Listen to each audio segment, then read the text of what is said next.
Yo, what's up? It is I, B-Smirk, and today we are reviewing a very loved car. Well, it was very loved, and now we're about to find out if that love is going to continue with this, the all-new Haval Jolion PRO. Let's get into it. Yes, sirski. So fresh, so clean. Big dreams, man, what you mean? It's Smirk. Same team, same dreams. All different, but we want the same thing. Hood dreams. So, as you can tell, the exterior has received a lot of changes. We'll start here up front with this, a new front grille with vertical lines or slat. And you have a front lip, which is very questionable, made out of some cheap plastic, but it is what it is. LED daytime running lights down here with LED lights. As you can tell, they've been repositioned in this new Haval Jolion PRO. Your front parking sensors are everything, and boom, you still get the Haval badge up front to remind you what it is. It has a lot of gloss black elements to it. I like the gloss black and it looks good. This color with the gray and the black, they just complement each other so well. The black still goes on the mirrors, as you can see. It still has chrome bits, but it's chrome black and it's a very nice combination. Along the side, you have 18-inch blacked out wheels. I think these rims are very, very nice. They look good. The door handles are black as well. This exterior is gonna break a few hearts but make some new smiles. What I think happened with this exterior is they were trying to target a different age group, a different demographic. I don't know, they're just trying to give it a new look that a different type of buyer would be interested in. I've been getting so many mixed opinions when I've been posting this on my social media. If you don't follow me on social media, please do that. It's @CallMeSmirk everywhere. When I get the car, I usually post pictures, reels, videos and everything of my time with the car. And after I've spent my time with the car, I've driven it, I've gotten to understand it. That's when I post the review, which is what you're seeing now. So you can follow the whole journey of when I get a test car and how it ends up on the channel. But yes, as I was saying, what was I saying? Ain't like, you need to relax. But yes, what I was saying was I've been getting mixed opinions. Some people are saying, yo, this thing looks fire, it looks dope, and other people are like, you know what, I prefer the previous Jolion. And in the comments, I'd like to know which Jolion you prefer. I think it's a good looking car. I think exterior wise, they did something here. You see, it has a young slant thing on the roof. You know what that is? That's a sunroof, because it has to come with a sunroof. A motor must have a sunroof. But yeah, these are not functional air intakes. It's just a stylistic thing, just to make it look good. And yeah, the black elements continue up here. I did mention the door handles. It has keyless entry, black door frames, and let me quickly show you the rear. I think the rear looks, I like the exterior. I personally like the exterior. I'm not a big fan and say, oh no, it looks crazy dope and everything, but I think it looks cool. A lot of people are hating, saying it looks a bit gimmicky, and I will get to that part. But exterior wise, I think it's okay. It's aight. It looks very cool. They did something. So many brands, they give a facelift or a new model and they don't change much. Here they changed a lot. You can see, it's evident that a lot has changed, and some people don't like change, some people like it, and that's exactly what's happening with this car. So let me show you the rear real quick.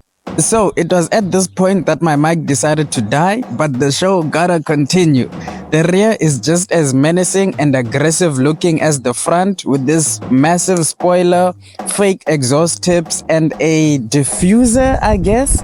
The bulges and blacked out windows add to the mean looking stance. GWM badging because that is the mother brand, and my favorite part of this whole exterior comes here at this light bar because it's too much. Yo, and look how it is at night.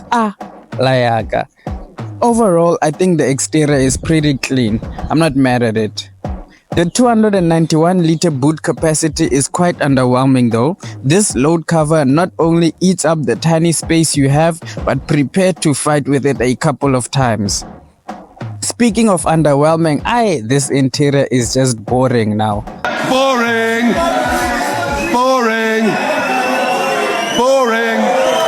Yes, it's a comfortable cabin, but not much has changed, to be honest.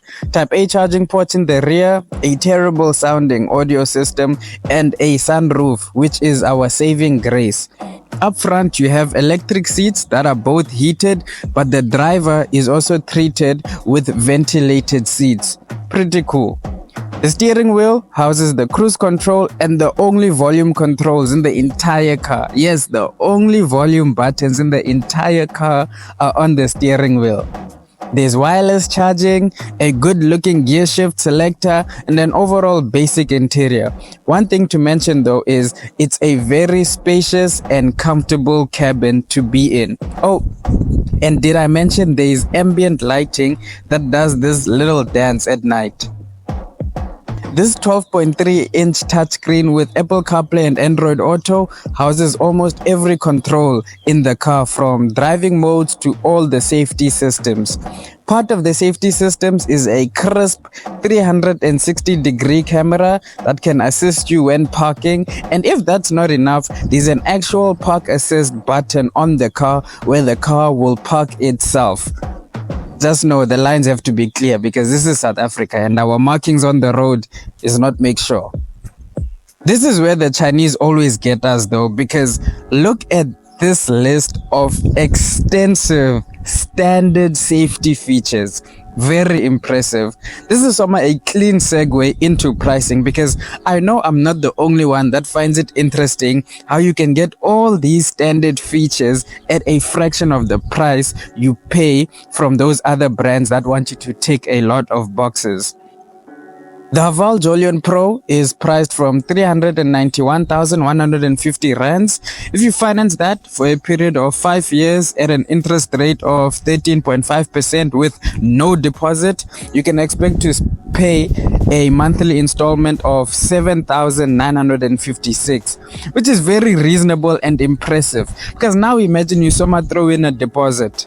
Haval claimed the 55-liter tank can do 7.5 liters per 100 kilometers. Well, the best I could do was 9.2.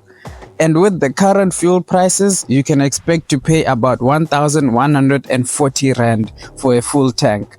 I know I might break some hearts with the driving dynamics, so sorry in advance. The Jolion PRO looks a lot more sportier than it actually is. It's powered by a 1.5-liter turbocharged petrol engine that produces 130 kilowatts and 270 Newton meters of torque paired to a 7-speed DCT. The gearbox itself is fairly smooth, but the lag in power delivery is a pain.